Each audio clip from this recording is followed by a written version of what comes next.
রাসূলুল্লাহ, জান্নাতি পোশাক কে সর্বপ্রথম পাবে, কে পরবে?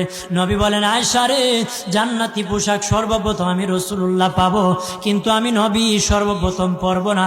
সর্বপ্রথম ইব্রাহিম খলিলুল্লাহকে জান্নাতি পোশাক পরানো হবে। কেন জানুনি? ইব্রাহিম নবীকে নমরুদের আগুনে যখন ফেলে দেওয়া হয়েছিল, দুনিয়ার সব ছেড়ে দিয়েছিল, বাড়ি ছেড়ে দিয়েছিল, সম্পদ ছেড়ে দিয়েছিল, মা বাবা ছেড়ে দিয়েছিল, এমনকি গায়ের জামাও যখন খুলে নেয়, ইব্রাহিম কয়েক কাপড় ছেড়ে দিতে পারি, আমার আসমানের মালিককে ছেড়ে দিতে পারি না। ওই দিন আল্লাহ ইব্রাহিমের সাথে অঙ্গীকার করেছিল, ইব্রাহিম আজকে তোমাকে সকলের সামনে উলঙ্গ করে লজ্জায় ফেলে দিয়েছি ইব্রাহিম, তারপরে তুমি আমাকে ছাড়ো নাই।